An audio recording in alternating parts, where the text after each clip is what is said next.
Hello दोस्तों, कहानी की शुरुआत होती है और हमें आर्थर चीज़ों को रोकता हुआ नजर आता है, लेकिन जल्द ही चीज़ें हरकत में आ जाती है। आर्थर हांफने लगता है और कहता है कि इतनी कोशिशें करने के बाद भी मैं चंद लम्हे ही से थाम पाया। क्या ये लापरवाही तो नहीं? क्या मुझे कोई और ऑप्शन देखना चाहिए? नहीं, मुझे इस ताकत में महारत हासिल करनी है, तभी मैं अपनों को बचा पाऊंगा। आखिर इसीलिए तो मैं यहाँ पर आया था। तभी वो देखता है कि सिल्विया उसके सामने होती है। फिर आर्थर कहता है कि सही कहा तुमने, अब मैं घर वापस आ चुका हूँ। वो सिल्विया को गले लगाने लगता है, लेकिन तभी उसे दूर कर देता है और कहता है कि तुमसे तो स्मेल आ रही है। आर्थर उसे साबुन से रगड़ रगड़ के नहलाने लगता है। वो चिल्ला रही होती है। तभी आर्थर कहता है कि चिल्लाओ मत, मैं नहीं चाहता कि तुम इस आलीशान महल में बदबू फैलाओ। फिर आर्थर सोचता है कि हेस्टेस अपने नीलामी घर को चलाने का लाभ उठा रहा है। फिर उसे वो बातें याद आती है जो नौकरों ने लिलिया के बारे में की होती है। वो अपनी बेटी को जादूगर बनाना चाहते हैं, लेकिन उनकी बेटी में अभी भी जादू नहीं आया। आर्थर कहता है कि यही ख्याल मेरे दिमाग में बार बार क्यों आ रहा है। तभी सिल्विया छलांग मार दी। आर्थर कहता है कि मुझे माफ करना, मैं तुम्हें अभी निकालता हूँ। फिर वो उसे साफ कर देता है। सिल्विया बहुत ज्यादा खुश हो जाती है। तभी वहाँ पर एलेनोर, लिलिया और एलिस आ जाते हैं। एलिस कहती है कि अब दूसरा स्टेप उठाने का वक्त आ चुका है, चलो तुम्हें तैयार करे। जिस पर आर्थर कहता है कि मुझे तैयार करना है। बारबरा कहता है कि ये तो बिल्कुल अनपॉलिश्ड है, मुझे आज मजा आ जाएगा। जिस पर आर्थर कहता है कि अनपॉलिश्ड, जिस पर वो कहता है कि बिल्कुल मत हिलना, मैं तुम्हें एक चमकता तारा बना दूंगा। और फिर आर्थर चिल्लाने लगता है। आर्थर बाल कटवा कर अपनी माँ और बहन के सामने जाता है। तभी उसकी माँ और बहन चिल्लाने लगते हैं और कहते हैं कि बेटा अब तुम लग रहे हो ना मेरे बेटे। जिसके ऊपर एलेनोर कहते हैं कि बड़े भैया तो बड़े ही साफ लग रहे हैं।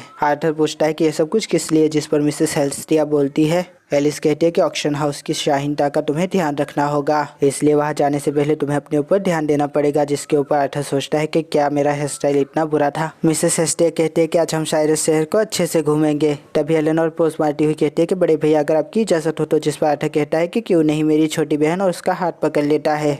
लिलिया कहती है कि मुझे जलन हो रही है, एलेनोर तुमसे पहले सिर्फ मेरी थी। आर्थर कहता है कि एलेनोर को मुझे देखकर उत्सुकता जाग रही है क्योंकि मैं अभी आया हूँ। क्यों? जिसके ऊपर एलेनोर कहती है कि हाँ बिल्कुल। फिर लिलिया कहती है कि कपड़े अच्छे हैं। जिस पर आर्थर कहता है कि तुमने लिए। जिस पर वो कहती है कि सारे नहीं लिए, और फिर वहाँ से जाने लगती है। हम देखते हैं कि आर्थर उनके साथ मिलकर पूरा साइरस शहर घूम रहा होता है। वो अपनी माँ और बहन के साथ गलियों और दुकानों में घूम रहा होता है और उसे बहुत मजा भी आ रहा होता है। वो स्टैचू की उंगली में रिंग डालने वाला खेल खेल रहे होते हैं और वो उसमें कामयाब भी हो जाते हैं, लेकिन तभी उसके ऊपर पीछे से कोई रिंग डालता है। तभी आर्थर पीछे घूमता है। आर्थर पूछता है कि ये लोग कौन है? जिस पर लिलिया जवाब देती है कि ये लोग साइरस एकेडमी के विद्यार्थी है। आर्थर कहता है कि मुझे तो ये बड़े परेशान करने वाले लगे। लिलिया कहती है कि वो तो करेंगे ही, क्योंकि बस उनके यूनिफॉर्म पहन लेने भर से उन्हें यहाँ पर ऊंची नजरों से देखा जाता है। जिस पर आर्थर कहता है कि इसीलिए। आर्थर कहता है कि मुझे कुछ तो महसूस हो रहा है। फिर हमें कुछ पत्थर दिखाए जाते हैं रंग बेरंगी। लिलिया की माँ कहती है कि ये हैवान कौर है। जिस पर आर्थर कहता है कि हैवान कौर वो क्या होता है? लिलिया की माँ कहती है कि हैवान कौर वो पत्थर है जो कि माना हैवानों से लिए गए हो। ये उसके धारण करने वाले की ताकत को और भी बढ़ा देते हैं। आर्थर कहता है कि हैवान कौर को खरीदा और बेचा जा सकता है। जिस पर लिलिया की माँ कहती है कि तुम्हें पता नहीं था। जिस पर एलिस जवाब देती है, असल में हमने इसे खोने से पहले इस तरह के पत्थर नहीं दिखाए थे।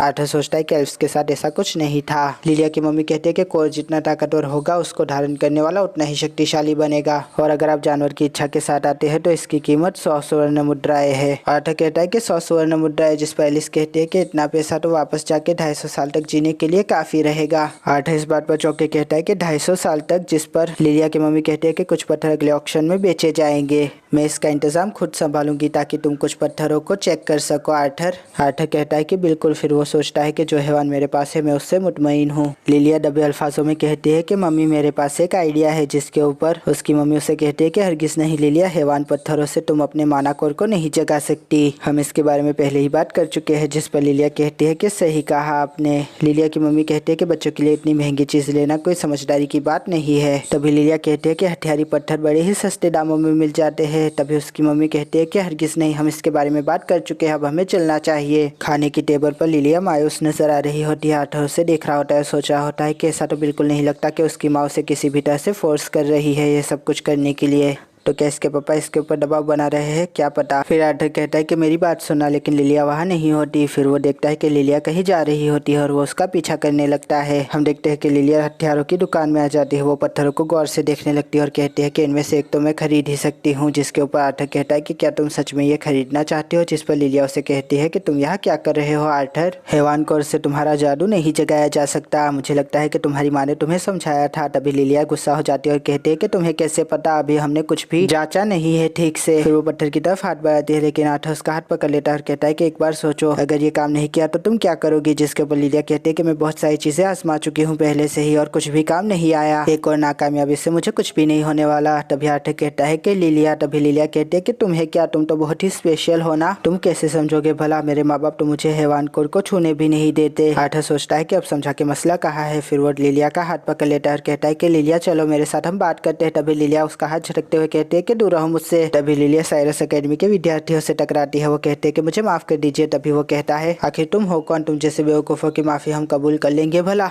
तुम जानती भी हो कि तुम किससे बात कर रहे हो। तभी आर्थर सोचता है कि ये तो वही यूनिफॉर्म है। तभी दुकानदार कहता है कि क्या चल रहा है यहाँ। तभी वो उनकी यूनिफॉर्म को देखता है और कहता है कि कुछ नहीं, तुम अपना वक्त ले सकते हो। जिसके ऊपर वो स्टूडेंट कहते हैं कि हाँ, इसने कहा कि हम अपना वक्त ले सकते हैं। दूसरा स्टूडेंट कहता है फिर हमें कुछ मजे करने ही चाहिए और आ गया करने लगता है। तभी आर्थर सोचता है कि यहाँ पर बहुत ही जल्द झगड़ा होने वाला है। फिर वो पीछे हटने लगता है। फिर आर्थर सोचता है कि मुझे इनसे लड़ना ही पड़ेगा। फिर वो अपने जादू को या करने लगता है लेकिन तभी लिलिया की माँ आ जाती है। वो कहती है कि यहाँ पर क्या हो रहा है, तुम दोनों अपनी ताकत को या करना बंद करो। जिसके ऊपर लड़के कहते हैं कि ये कौन है। जिसके ऊपर दुकानदार कहता है अगर आप इन्हें कुछ कहेगी तो ये इस जगह को तबाह कर देंगे। जिस पर वो कहते हैं कि तुम्हें डरने की कोई जरूरत नहीं है, आखिर तुम्हारी हिम्मत कैसे हुई हेल्स्टिस की बेटी को छेड़ने की। जिस पर सभी लोग कहते हैं कि हेल्स्टिस ये तो ऑक्शन हाउस वाले हैं जो कि एकेडमी को सबसे ज्यादा चंदा देते हैं। लड़के इस बात पर कहते हैं कि डायरेक्टर को पता चला तो मुसीबत हो जाएगी। उनमें से एक लिलिया को कहता है कि तुम ये सब करके वहाँ पर जगह नहीं बना पाओगी। जिस पर आर्थर गुस्सा होकर उसकी तरफ जाने लगता है लेकिन तभी लिलिया उसे पकड़ लेती है। आर्थर कहता है कि लिलिया के पापा कहते हैं कि एकेडमी के बच्चों के साथ मारामारी हुई क्या। जिस पर लिलिया की माँ जवाब देती है कि हरगिज नहीं, मैंने वहाँ पर मामला संभाल लिया था,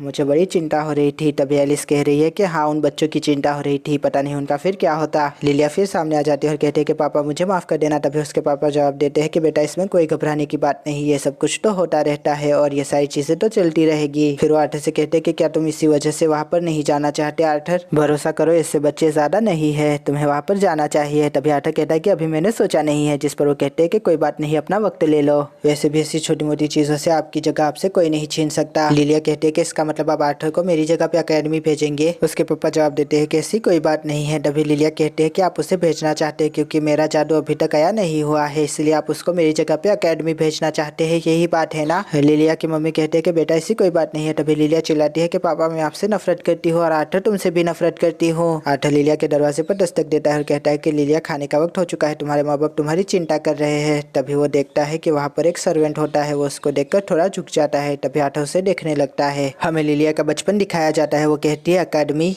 उसके पापा कहते हैं कि हाँ, जब तुम बड़ी हो जाओगी तो तुम्हें वहाँ पर जादूगरी सीखने के लिए भेजा जाएगा। जिस पर वो कहती है कि मैं जादूगर बनूंगी, एकेडमी जाऊंगी। फिर लिलिया पूछती है कि मेरा जादू आया हुआ। जिसके ऊपर उसकी मम्मी कहती है कि अभी नहीं, लेकिन कोई जल्दी नहीं है। उसके पापा कहते हैं हमने एकेडमी को बहुत सारा चंदा दिया है, उन्होंने तुम्हारी जगह बना के रखी है। लेकिन तभी वो कहती है लेकिन। फिर उसे अपने पापा के आर्थर से की हुई बात याद आने लगती है कि तुम्हारे लिए एक जगह है, हमने बहुत सारा चंदा दिया है, अगर तुम अपनी जगह बना नहीं सकते तो उसे खरीद सकते हो। तभी आर्थर कहता है लिलिया। जिस पर वो कहती है आर्थर कहता है कि तुम्हारे माँ बाप तुम्हारी बहुत चिंता कर रहे हैं। फिर वो उससे माफी मांगने जाता है लेकिन तभी खामोश हो जाता है। वो सोचता है कि इस मौके पर माफी मांगूंगा तो उसे लगेगा कि मैं अहंकारी हूँ। तभी लिलिया कहती है कि मुझे माफ करना आर्थर, मैं तुमसे जेलस हो गई थी, तुम अचानक से कहीं से आ गए और इतनी कमाल की ताकत का मुजाहरा किया और मेरे पापा का सारा ध्यान खींच लिया। जिस पर वो कहता है कि मुझे माफ कर दो। जिस पर वो कहती है कि ऐसी कोई बात नहीं है, ये मेरी गलती है कि मेरा जादू आया नहीं हो पा रहा, फिर चाहे कितनी ही देर क्यों ना हो जाए। मैं जानती हूँ कि मम्मी पापा को भी मैंने ठेस पहुंचाई। जिस पर आर्थर सोचता है कि ये एहसास, इससे तो मैं वाकिफ हूँ, शरीर का ठंडा पड़ जाना और ऐसा लगता हो कि जैसे वजूद गहराई में धंसता जा रहा है अंधेरे की।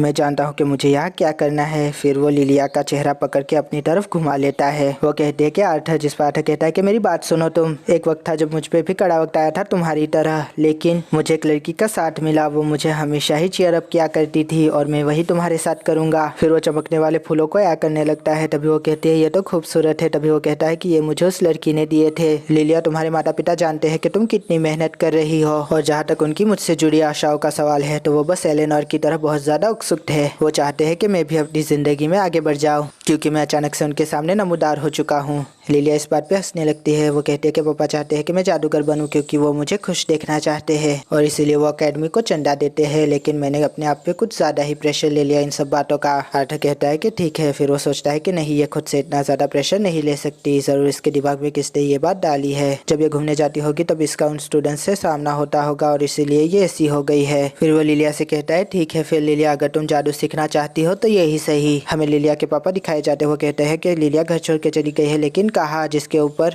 उसकी बीवी कहती है कि शांत हो जाए। आर्थ कहता है कि उसने कहा कि वो अपना जादू अया करना चाहती है, इसलिए मैंने उसे वहाँ भेज दिया जहाँ पर मैं था। उसे वहाँ पर अच्छी शिक्षा दी जाएगी, जिस पर उसके माँ बाप कहते हैं कि शिक्षा दी जाएगी। एलिस कहती है कि आर्थर वो कहाँ गई है, जिस पर आर्थ कहता है कि आपको उसकी चिंता करने की जरूरत नहीं है, वो अच्छी जगह है। लिलिया के पापा कहते हैं कि मसला ये है ही नहीं, आखिर तुमने उसे भेजने से पहले हमसे क्यों नहीं पूछा। आर्थ कहता है क्योंकि लिलिया ने कहा था, उसने कहा था कि अगर वो आपसे पूछेगी तो डगमगा जाएगी। फिर वो उन्हें लिलिया का खत दे देता है। उसके पापा वो पढ़ने लगते हैं। वो पढ़ते हैं कि पापा मम्मा, मैं आपसे बहुत मोहब्बत करती हूँ और जब तक मेरा जादू अया नहीं हो जाता मैं वापस नहीं आऊंगी, चाहे कितने ही साल क्यों ना लग जाए, लेकिन मैं एक जादूगर बन के ही लौटूंगी। तभी लिलिया के पापा घुटनों पे आ जाते हैं। वो कहते हैं कि सारी मेरी ही गलती है, मैं बेवकूफ़ था। मैंने उसके जादूगर बनने का सपना देखा क्योंकि मैं चाहता था कि वो खुश रहे, लेकिन उसे जादूगर बनने की कोई ज़रूरत नहीं है। लिलिया मेरी बेटी है और मैं उसे हमेशा मोहब्बत करूंगा। तभी आर्थर कहता है कि तुमने सुन लिया लिलिया। तभी वो दरवाजे के पीछे से बाहर आ जाती है। उसके माँ बाप उसे देखकर चौंक जाते हैं। आर्थर लिलिया से कहता है कि जैसा मैंने कहा था वही हुआ ना। तभी लिलिया कहती है कि पापा मम्मा मुझे माफ़ कर दे, लेकिन तभी आर्थ सामने आ जाता है और कहता है कि पहले मुझे माफ़ी मांगने दे, मुझे माफ़ कर दे। बच्चे को खोने का दुख मर जाने से भी ज़्यादा खतरनाक होता है, ये मैं जानता हूँ। मैंने अपने माँ बाप को भी इसी तरह की परेशानी में डाला था कभी। मैं जानता हूँ कि ये इम्तिहान आप दोनों के लिए भी उतना ही मुश्किल था। तभी लिलिया के पापा कहते हैं कि मैं समझ गया। फिर वो आर्थ के माँ बाप की तरफ मुतवज्जे होते हैं और कहते हैं मुझे माफ़ करना, मैं आपके बेटे को एकेडमी भेजने के बारे में कह रहा था, जो कि अभी अभी आपके पास लौटा था। रायलैंड एलिस, मेरी माजरत कबूल करना। लिलिया, तुम्हें भी एकेडमी के बारे में चिंता करने की कोई ज़रूरत नहीं है। अगर तुम जादूगर नहीं भी बनी तो भी मैं तुम्हें खुश रखने की हर मुमकिन कोशिश करूंगा। जिस पर लिलिया कहती है पापा असल में मैं एकेडमी जाना चाहती हूँ, मैं जानना चाहती हूँ कि जादू किस तरह से करते हैं। मैं किसी जादूगर बनना चाहती हूँ जो दूसरों के चेहरे पर मुस्कान लाए, बिल्कुल आर्थ की तरह। जिस पर उसके माँ बाप उसे पकड़ लेते हैं। तभी उसकी माँ कहती है कि तुम देखना एक बहुत बड़ी जादूगर बनोगी। आर्थ कहता है ठीक है, फिर चलो लिलिया का माना जगाते हैं। फिर हम देखते हैं कि लिलिया और एलेनोर एक तरफ बैठ जाते हैं। एलेनोर कहती है कि मैं भी बड़े भाई की तरह ताकतवर बनूंगी, जिस पर आर्थ कहता है कि बिल्कुल। लिलिया की मम्मी कहती है कि मुझे आर्थ पे भरोसा है, वही एक है जो हमारी बेटी की मदद कर सकता है। लिलिया कहती है कि ऐसी चीजें तो मैंने पहले कभी नहीं की। तभी आर्थ कहता है कि लंबी सांसें लो, जिस पर लिलिया कहती है कि सांसें। आर्थ सोचता है कि जब आप अपनी सांसों पे काबू कर लेते हैं तो माना और भी ज्यादा ताकतवर हो जाता है। उम्मीद है कि मैं ये इन्हें समझा पाऊंगा। फिर वो कहता है कि लंबी सांस लो और धीरे से छोड़ो, लंबी सांस लो और धीरे से छोड़ो। वो उसके कहे मुताबिक किए जाती है। तभी आर्थ कहता है कि चलो अब आंखें बंद कर दो और जब तक अंधेरे में रोशनी ना दिखे तब तक ध्यान लगाते रहो। एलेनोर कहते हैं कि मैंने रोशनी देखी लेकिन वो चली भी गई। आर्थ कहता है ऐसा इसलिए हुआ क्योंकि तुमने अपनी सांसों पे ध्यान नहीं दिया। लिलिया कहती है कि मुझे तो कुछ भी नजर नहीं आ रहा, जिस पर आर्थ कहता है कि कोई जल्दी नहीं है, शांति से काम लो। तभी आर्थ सोचता है कि बस मैं चाहता हूँ वैसे ये थ्योरी काम कर जाए। वो लिलिया और एलेनोर से कहता है कि तुम दोनों को थोड़ी गर्मी महसूस होगी, लेकिन फिक्र मत करो, बस सांसें लेते जाओ। हम देखते हैं कि चमकदार फूलों की शक्ल में लिलिया को रोशनी नजर आने लगती है, जिस पर वो कहते हैं कि मुझे उस तरह की रोशनी नजर आ रही है जो तुमने दिखाई थी। फिर हम देखते हैं कि लिलिया अपने मुलाजिमों के साथ मिलकर चेयर्स कर रही होती है। तभी बूढ़ी मुलाजमत उसके सामने गोश्त ला के रख देती है। कहते हैं कि ये बतख है, मैंने तुम्हारे लिए खास बनाई है और आज तुम्हें जो चाहिए वो खाना। आर्थ कहता है कि तुम्हारा माना स्टेबल होने में 2 से 3 साल लगेंगे, तुम्हें आगे चल के बहुत ज्यादा काम करना है, लेकिन अभी खाना खाओ। जिसके ऊपर वो कहती है कि मैं किस तरह के पदार्थ पे हिसार पाऊंगी, जिस पर आर्थ खामोश रहता है और वो दोनों फिर हंसने लगते हैं। हमें एक बगी और बहुत सारे सिपाही दिखाए जाते हैं, उनमें एक नकाबपोश भी होता है। वो कहता है ऑक्शन हाउस, क्या यहाँ पर कुछ मजेदार होगा? और यहाँ पर यह एपिसोड खत्म हो जाता है। आशा करता हूँ आपको ये रिव्यू पसंद आएगा। अगर पसंद आया तो लाइक कीजिए, शेयर कीजिए, सब्सक्राइब कीजिए, ज्यादा पसंद आया तो कमेंट भी कीजिए। दोस्तों थैंक यू, खुदाफिज, अपना ध्यान रखिएगा, फिर मिलेंगे। Thank you.